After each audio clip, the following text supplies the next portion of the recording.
de Colombia, que es, según Amnistía Internacional, el 90% de la fuerza militar de los paramilitares era y sigue siendo el ejército, el honorable ejército de Colombia. Ellos son los que soportan la operación. Por ejemplo, nunca hubo una operación paramilitar como tal. Siempre hubo una operación militar paramilitar, excepto muchos de los supuestos paramilitares que cayeron en combate tenían cédula militar, muchos. Y es en poder contar. Es poder contar afuera qué es lo que está pasando.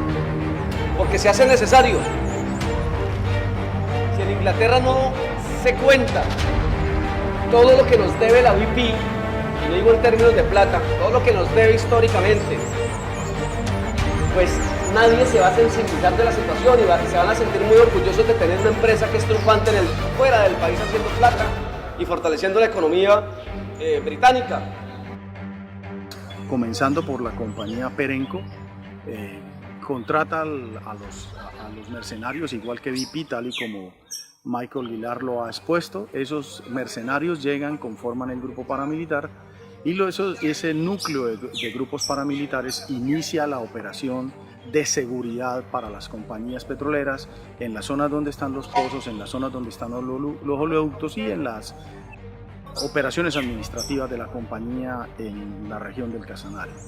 Esas operaciones tienen que ver primero con recopilación de inteligencia proporcionada por los organismos de seguridad del Estado colombiano y posteriormente la ejecución de las personas que ellos juzgan tienen que ser eliminadas para que la operación siga sin protestas, sin marchas, sin huelgas, sin nada de ese tipo de cosas. ¿Hacia quién va dirigida la operación? Hacia las organizaciones sociales, básicamente. Básicamente es que la empresa fue denunciada en el año 2010 o en el 2011 por la revista Semana como patrocinadores de grupos paramilitares. Fue una investigación que jamás nos informaron qué había pasado con eso. Sin embargo, sí somos testigos de la muerte de un presidente de la Junta de Acción Comunal de aquí, como es el señor Wilson Sánchez, y uno de los contratistas, cuyo nombre en ese momento no recuerdo. Parece ser que fue la persona que lo sacó de su vivienda y al otro día amaneció muerto en la carretera. Pero sabemos que era un contratista directamente de Perenco, el que le causó la muerte a él.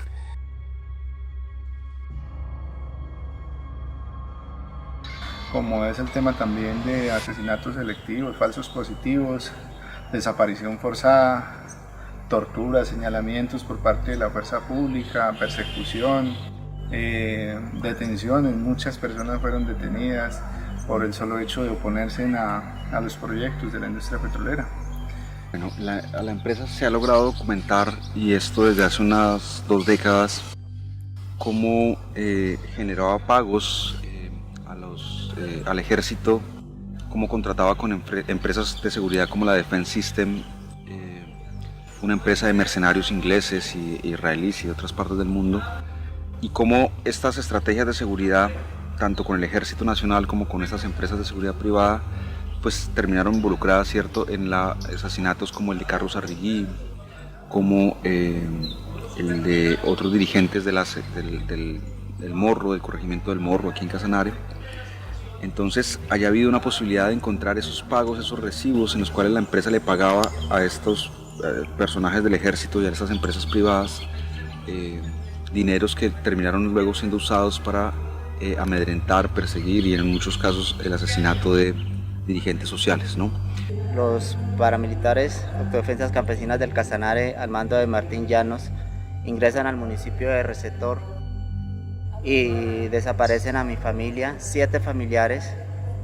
Junto a ellos hay un total de 33 campesinos desaparecidos, incluyendo el médico que estaba en esa época, junto con el conductor de la ambulancia.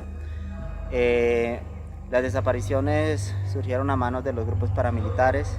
El 10 de mayo del 2005, mi hermano fue asesinado vía El Morro, sitio del Mosquito. Ahí lo estaban esperando, donde fue acribillado por muchos pistoleros que le dispararon sin lástima, donde él quedó en su moto como con ganas de salir a correr, pero fue imposible. le truncaron su vida. La década de los 90, principios del 2000, Michael Gillard y otros personajes en Inglaterra lograron hacerse, digamos, a buena parte de estos contratos. Las investigaciones que adelantó la Fiscalía, por ejemplo en el caso de la muerte de Carlos Arrigui, le permitió encontrar dentro de la Brigada 16 recibos de pago de bonificaciones a oficiales del ejército que estuvieron involucrados en casos de violaciones a los derechos humanos de dirigentes sociales. Entonces, allí se puede establecer una relación. Luego tenemos testimonios, cierto, de paramilitares como Arias Salomón, que expresó claramente en algunas entrevistas que ellos hacían su trabajo como paramilitares obedeciendo a órdenes de la empresa. Y entonces hay un conjunto como de evidencias que van mostrando que la BP estuvo involucrada en esos procesos. Tuvimos 3 desplazamientos masivos. En el 2003 nos desaparecieron un gran número de personas ahí del municipio, entre ellos mi esposo, que está desaparecido y hasta el momento no hemos tenido noticia de él. Fui amenazado, tuve directamente un atentado en el cual me hicieron 5 disparos en mi casa de habitación. Ya fue directamente que trataron de agredirme. Afortunadamente pues salí de eso, pero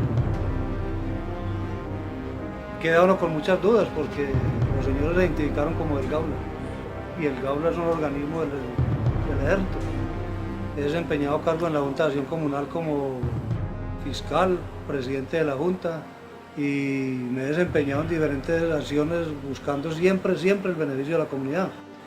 El asesinato de nuestro hermano Osvaldo. En el sector del corregimiento del Morro, el Centro Poblado, pues se estableció una base militar para cuidar esas instalaciones. Osvaldo es asesinado. Esa base militar y la Brigada 16 tenía 2 hijos. En su momento de su muerte, uno de ellos de 7 años que presenció el homicidio, delante de él le dispararon. Era una persona muy entregada a sus comunidades, fue presidente de Junta de Acción Comunal, donde se desarrollaron los proyectos de la industria petrolera. De 100 casos que tenemos, a manera de ejemplo, hay 90 que aún están en la impunidad. De esos 90, hay que decir que hay 85 en los que ni siquiera se ha llamado a vincular a los presuntos responsables. Quiere ello decir que el grado de ineficiencia de la justicia en Colombia es alarmante. Buena parte de lo que le sucedió a Casanare en estas 2 décadas de los 90 y el 2000 puede entenderse como el producto, digamos, del desarrollo de esta operación de la BP en la región y el desarrollo de una estrategia, digamos, de guerra sucia muy importante. En el caso de Antioquia, las afectaciones ambientales y las violaciones a derechos humanos terminaron en un proceso que fue llevado a los estrados judiciales y que demostró claramente que la BP era culpable. Ese proceso finalmente en Inglaterra fue llevado por una firma de abogados ingleses y la BP no tuvo otro remedio que conciliar con ellos y llegar a un acuerdo para pagarles e indemnizarles por esos daños que se habían producido. ¿Y qué cultivaban? En esto se cultivaba el plátano, la yuca, frijol. Vea que mi papá, él nos crió, o sea, él para llevar el sustento del mercado a la casa, él sembraba bastante frijol. Lo que era frijol guandús, permanente, que llamaba él, un frijol blanco que lamentablemente ya se ha ido acabando esta semilla. O café, o sea, café también, ellos llevaban el café y con eso llevaban el sustento para crearnos nosotros. A la asociación, la ANU, tuvo persecución por parte de las compañías y no sabemos qué más entidades tuvieron parte en eso de persecución. Entonces, al formar la asociación de Agdainson, pues también ya dijeron que también, como era formada por la ANU, entonces que eso Agdainson era lo mismo, un tropiezo para ellos. Entonces se nombraron unos líderes y ya empezaron la muerte de algunos líderes, la persecución y muerte de líderes. Pues a se creía que por lo que reclamaban el derecho de las comunidades, que fuera un mejoramiento para Morro y sus veredas, entonces de acuerdo a eso tenían la persecución y de un rato a otro los desaparecían o los mataban y se quedaba así, no se sabía de qué parte eran. No, la asociación Agdainson ya debido a la persecución pues se desapareció, bueno, se retiraron los que no murieron, se retiraron, se desintegró toda esa asociación. Los invito, pero no nos acompañan, hay unos poquitos que nos han acompañado, pero entonces como ha habido un decir de que como nosotros hemos sido parte de Agdainson, de la ANUC, y así entonces y hablamos de partes organizativas sociales, entonces ellos dicen que eso ya es parte de su versión y de acuerdo a eso entonces pues como que la gente le tiene miedo a eso. Bueno, para finales de la década de los 90 e inicios de los años 2000 prácticamente se había desarticulado el movimiento social en el Casanare. Había sido desplazado buena parte de su liderazgo y una de las maneras que se planteó como estrategia en su momento fue que se iniciara una investigación muy a fondo sobre los impactos que había tenido la entrada de la industria petrolera al Casanare y una de esas maneras que se ingenió el COSPAC mismo y la gente que había sido de la ANUC en su momento a mirar las maneras en que se podía reconstruir el tejido social y organización en la región. Sobre la violencia aquí en Casanare, desafortunadamente iniciaron en los años 90 en la llegada de las empresas petroleras, donde las compañías trajeron cantidades de batallones para el cuidado de los pozos y desafortunadamente lo único que han hecho es matar a nuestros seres queridos y pasarlos como víctimas en falsos positivos. La mayoría de desapariciones de aquí a Agua Azul Casanare han ocurrido todo gracias a las empresas petroleras porque desafortunadamente tanto paramilitares como ejército, todas las matanzas y las masacres que hubieron son de los grupos que estuvieron al cuidado de estas empresas, la seguridad de ellos. A partir de 1990 el movimiento campesino venía luchando por la tierra. A 1991 empezó la lucha por el petróleo, por la defensa de los recursos naturales, y estas dos luchas, la campesina y la petrolera, hicieron o llevaron a la implantación de un modelo, teniendo en cuenta de que se generó una alianza macabra entre terratenientes y petroleros, pues obviamente patrocinados por el Estado, que llevó al acabose de la ANUC hacia el 95 con la muerte de Carlos Mesías Arregui, la persecución a otros líderes, el encarcelamiento de otros y posteriormente pues en Casanare ha quedado más de 25.000 desplazados forzados, 2.600 desaparecidos y más de 75 ejecuciones extrajudiciales. Para nosotros en impunidad, para nosotros ha acabado no solo con la ANUC, sino también con Azococharte, Agdainson, el Comité por Pavimentación del Morro y ha también estigmatizado, pero también perseguido el movimiento comunal del Morro, también de Agua Azul como Asobeg y el movimiento sindical en Tauramena como fue el sindicato Cevipetrol. La persecución que actualmente lleva Perenco contra los líderes de esta vereda empezó con el veto laboral, después haciéndonos unas llamadas telefónicas, recibiendo unas amenazas pues, para de pronto pues, callarnos en los procesos que llevamos actualmente. Adicionalmente, en Casanare varias dirigentes sociales llevaron unas demandas importantes que, digamos, reclamaban como la BP reportaba unas cifras de la extracción petrolera al gobierno colombiano, pero a la hora de llevar ese petróleo y reportarlo en Inglaterra reportaba unas cifras mayores. El descubrir, digamos, que ya había un engaño por parte de la BP frente al gobierno colombiano, pues le implicaba a esta empresa ahorrarse costos de regalías y impuestos sobre la extracción petrolera. Y este hecho que fue descubierto por algunas personas los llevó a unas demandas en Inglaterra que fueron finalmente falladas a favor de las comunidades. Entonces, todo este conjunto de hechos, violaciones a los derechos humanos, relacionadas con el asesinato de Carlos Arrigui, de Carlos Vargas Ovejero, de dirigentes sociales, más los daños ambientales comprobados que el Ministerio del Ambiente, digamos, documentó en varios procesos a lo largo de la década de los 90 y del 2000, y estos casos de pago al ejército, pago a los paramilitares y, por otra parte, el engaño al gobierno colombiano sobre el número de barriles que se producían realmente, pues configuran todo un contexto, digamos, de violaciones y de infracciones que la BP ha cometido en el caso colombiano, ¿no?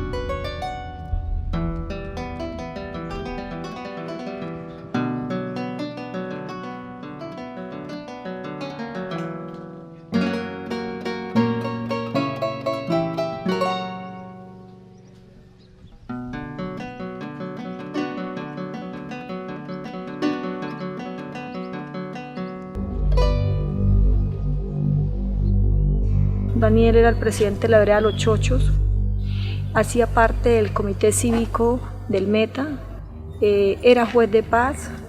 Daniel trabajaba con unas ONGs, con Corpaz, y Daniel era un incansable luchador por los derechos humanos, por los derechos ambientales. Él siempre lo caracterizó de que él siempre quería, ojalá que en el mundo existiera siempre la verdad, la justicia. Esto lo llevó quizás a ocasionarle la muerte. Y a luchar por una comunidad, y lo callan a uno, lo matan. Entonces, de aquí a mañana, si alguno de nosotros o alguno de ustedes, de los que queden vivos, va a denunciar de una vez, también lo matan, yo pediría que haya justicia. Y él sabía hablar y las comunidades confiaban en él, ¿sí? Él confiaban en él, lo que fue Daniel. Pero la muerte única, de esa manera que le quitaron la vida, nos ha dolido, especialmente a yo como papá, que nos quitaron a un hijo que le sirvió a estos casamareños, especialmente a los triniteños, que mucho lo conocieron y lo distinguieron cuando el sepelio hubo casi más de 1000 personas aquí acompañándolo a él. Cuando él murió, yo le cogí las manos, y las manos de él eran llenas de callos, de una persona, de un trabajador campesino totalmente. Y siempre digo, si sus manos eran así, eran sus manos de un labrador, eran sus manos de un agricultor, de una persona que lo que quería era producir la tierra. Él siempre decía, y tenía un lema, y él decía que la paz vendrá del campo.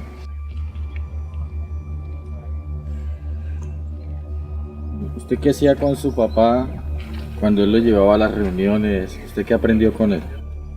Bueno, con mi papá ya aprendí bastantes cosas, porque ya que él siempre me llevaba a grandes eventos que él realizaba o a veces que lo invitaban. Con mi papá aprendí el significado de la vida.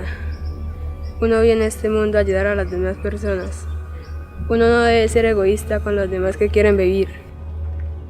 Por eso siempre debe ayudar a las demás personas, tratar de servir en lo que más pueda. Los batallones están ubicados en Tauramena, el grupo número 44, Ramón Onato Pérez. Él está al cuidado de todas las empresas petroleras que son de la parte alta de la montaña, lo que es CPF Cusiana, CPF Cupiagua.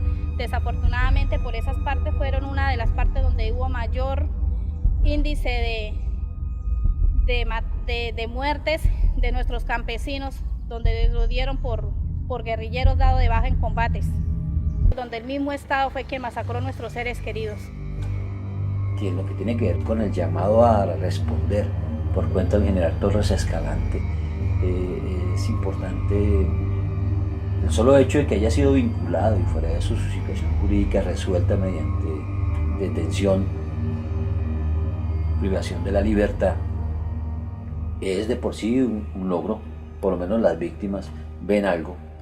Ojalá que no se vayan a dar movimientos, que no vayan a darse cambios de fiscales, y esperamos que el siguiente paso sea una resolución de acusación. Respecto al ejército, generalmente cuando ellos se sienten atacados o agredidos, tratan de invadir la finca, y nos hemos visto en la penosa obligación de expulsar de nuestras tierras al ejército, a pesar de que vengan patrocinados por ellos, porque para nosotros es muy incómodo tener una situación tan irregular como es albergar o alojar dentro de nuestro territorio al Ejército Nacional sin tener exactamente idea de por qué están ahí ni qué es lo que está sucediendo. La empresa siempre ha utilizado tanto a la Policía Nacional como al Ejército Nacional para ocupar e invadir los predios de propiedad privada sin que absolutamente nadie pueda decirles nada. Y se sabe, digamos, por muchas fuentes que la BP ha producido muchos impactos ambientales a nivel mundial.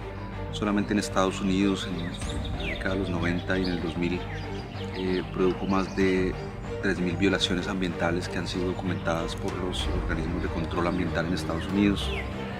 Y en Colombia se hizo partícipe, digamos, de todos los casos de violaciones a derechos humanos y infracciones ambientales en el departamento de Casanare, pero también alrededor del desarrollo del oleoducto Ocensa, ¿no? Entonces es una empresa que, defendiendo en una primera instancia los intereses nacionales de Inglaterra y luego los intereses privados de sus accionistas, ha desarrollado todo un modo de extraer el petróleo que se acompaña siempre del despojo, de la violencia y de procesos, digamos, de violaciones a los derechos humanos en buena parte de los países donde ha participado. Hay que recordar el derrame que produjo allí en el Golfo de México hace unos años. Hay que recordar los cientos de infracciones que ha cometido en el caso colombiano en materia ambiental, y hay que recordar su vínculo con el desarrollo de empresas de seguridad y con su participación con el Ejército Colombiano, la Brigada 16 específicamente, en casos de violaciones a los derechos humanos en Casanare, ¿no? Entonces ha sido una empresa que ha establecido un modelo, digamos, de vulneración de los derechos humanos en pro, pues, de una acumulación de este recurso petrolero y en pro de una rentabilidad creciente, digamos, de sus negocios a lo largo del mundo.